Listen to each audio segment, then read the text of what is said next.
This little gear cost this car 2 engines.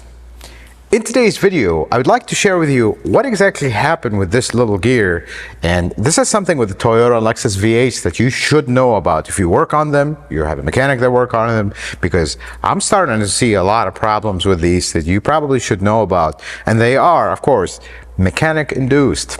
Let's get started on the video and talk about it some more.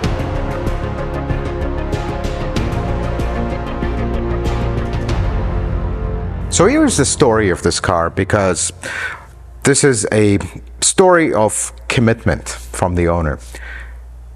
The owner that owns this car bought this car from an auction, sight unseen, whatnot. Seems like a good car. It's from Georgia. It's actually, they live in Georgia, so this car came to us in Illinois from Georgia. So they bought the car, sight unseen, had a lot of oil leaks. Valve covers were leaking pretty bad. Rear main seal was leaking pretty bad, but otherwise, I mean, it was running okay. They decided to do the rear main seal. Did the valve cover gaskets? Great. They decided to do the rear main seal. Well, they did the rear main seal. Everything is good. Went smoothly. Put it all back together. Car started. Car revs at 2,000 RPM, and on its own, it just shoots up the RPM and comes back. Check engine light is on solid. Correlation codes. Let me explain what correlation codes are. Basically, the computer is saying the timing of the crankshaft and the timing of the camshafts are not in sync. Okay, well, they started. They swapped some oil control valves, they swapped some stuff around, nothing. Then, while they are doing that, the timing chain tensioner started rattling. This is a common thing with these V8s. They assumed, okay, something got messed up. This engine was messed up to begin with. That's why this car was cheap. Let's cut our losses, since this engine is already not on a good start. Let's get a really good used engine with very low mileage. Let's install it in, and we're good. Great. Got a really actually nice engine. We looked around this engine a little bit. Beautiful engine, 53,000 miles. I believe it because it's super clean inside. Thing is, runs like a dream. Put it in the car. Of course, they did a new rear main seal, did the valve covers while the engine was out and whatnot. Great. Put it back in the car. Same problem. Exactly the same problem. Well, what's going on here? Okay, we must have an electrical problem. They spent close to $3,000 to replace the entire engine harness, which is very expensive on these.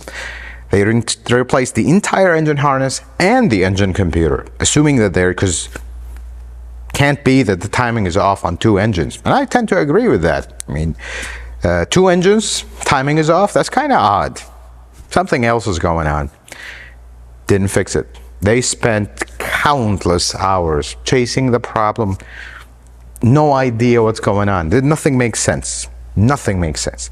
Pull the valve covers, timing is on. Well, what's going on here? This is going on. Before we get into actually what we found, let's talk about the timeline. They're about to give up on the car, but they've spent so much money into it. I mean, these engines are not cheap, even used, not cheap. They have so much money invested into this car. They're not going to give up now. At least let's figure out what's going on with it. They found our shop, shipped the car here. The best part is, the car is not even registered because they haven't even driven the car. They just started from day one, and it's never been healthy. We got the car, and initially we were also looking at, okay, let's re-verify what they did. We re-verified the timing. Timing is on. We checked oil control valve. Maybe they're aftermarket. They were not. Wire harness, maybe something is not routed properly. Everything is done perfect. This engine runs perfectly, except it idles at 2,000 RPM, and occasionally it'll just shoot up on its own. And the check engine light is on solid. Drive it, it drives perfectly fine. Full power, healthy, just that. We looked at the waveforms of the cam and crank sensors. This is a typical way how you look at the signals of these. I'm going to leave a shot of it right here. Coincidentally, we at the same time had another LS460 in the shop about the same year. That one has a timing chain tensioner rattle, and it was a pretty bad one. but the engine didn't have these codes. So we actually hooked up to get a clean signal from that car for comparison's sake. We noticed that the timing is off on the oscilloscope, so the crank and the cam signals are not correlating like the other car. Because in the manual they give you a little thing, but it's such a small picture, it's horrible. We got a live picture from a known good car. I can see that the timing is off, but the chain timing is perfectly on. So what's going on here? We suspected, because we've seen this was the problem. And you don't, this part sits between the engine and transmission. Not exactly something, oh, let's pull it out real quick in 5 minutes. We got to tear half the car down to get to this. So in the automotive repair business, this is difficult because I don't know for a fact that there's a problem there. We gotta kind of cross our T's and dot our I's before we start tearing half this car apart, and possibly for nothing. So what we did is pull the crank sensor, which when you pull the crank sensor in this car, which sits in the back, you will have access to the gears of this. We actually had the other car also pull the crank sensor. It takes you 5 minutes, it's right there. Nothing intrusive at all. We counted, we put the engine on top dead center on both cars. We counted the amount of teeth until you get to the flat spot. This gear has a flat spot. We counted on this one how many tooth we have to count to get to the flat spot, and then we counted the other one. This car was off. That one was correct. At that point, it was verified. This little gear has a timing mark that you're supposed to put it in an exact position. Well, that was not the case. This was one bolt hole off. And the best part is, some will say, well, how can you make that mistake? Actually, you can, because the dowel that Toyota put on the crankshaft where this sits, where the alignment area sits, it is such a small dowel that you can actually install this wrong, put everything, it'll bolt up, and nothing will happen. And here's a little video of when we actually pulled the transmission out of this car, which was a complication because the exhaust manifold was welded straight to the pipe. So it was very tricky. Here's a video of where it was and where it was supposed to be. That's all the problem with this car, folks. That's it. Pull the transmission out. Actually, I ended up replacing this gear because I feel like that force of that dowel may have bent that. And this engine was revving so high, we could never get it to idle, so I see if there's any vibration, because if this is bent, it's going to cause a vibration. Spinning at the speed of the engine, it's going to cause a vibration. This is such an inexpensive part, we're not going to risk it. We actually replaced it. But if we look, I'm going to show you a little close-up here. If you look at the gear, there is a clear indentation on this of where the dowel was. And if you look right here, this is where that dowel is supposed to go to align this. Folks, this is a mistake that we see a lot. This is a mistake that it'll take you 2 seconds to make and a very long time to figure out and fix. This car, even though the previous engine did have a ticking noise from the tensioner and whatnot, that engine was fine. This engine is fine. This car probably did not need a wiring harness, did not need an engine computer, did not need this entire frustration of the owner to figure this out because of a simple mistake. Twice.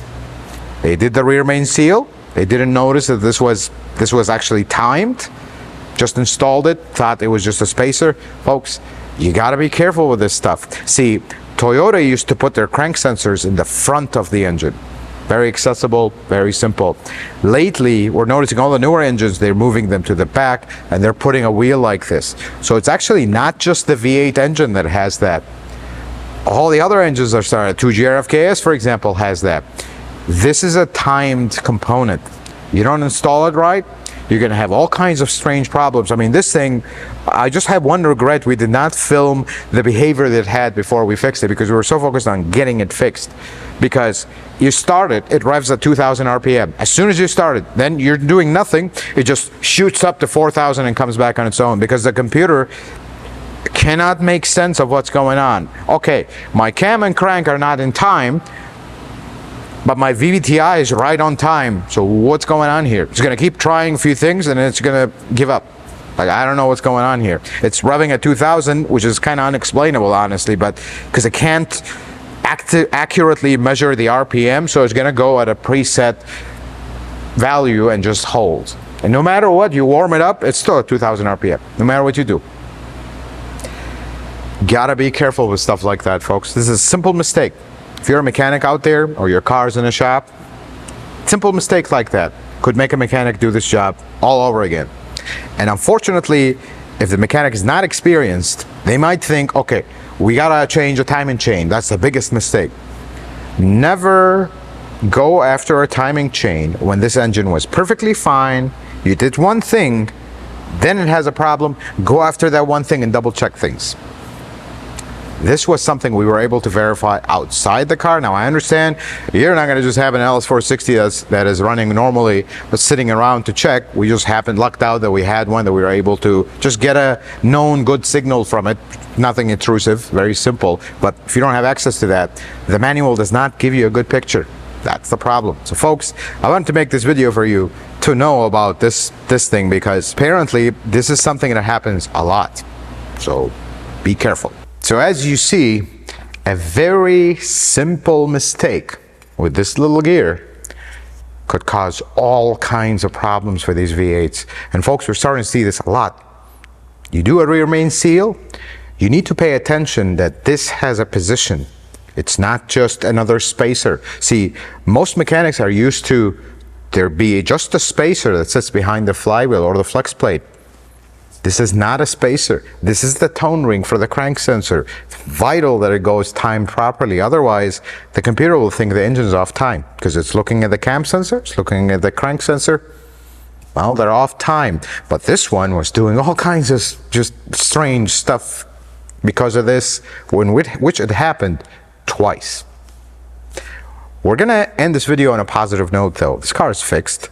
It's turned out actually amazing. I just have to say the truth, because the engine the second engine they put in this car, 53,000 miles, it is in excellent shape and the car drives great. The owner is over the moon. They're very happy with it. So we're going to end this video by wishing the owner of this car well, because if you are the person that owns this car and had to go through all that, not a happy day that you had to do all that, spend all this money. So we're going to wish him well.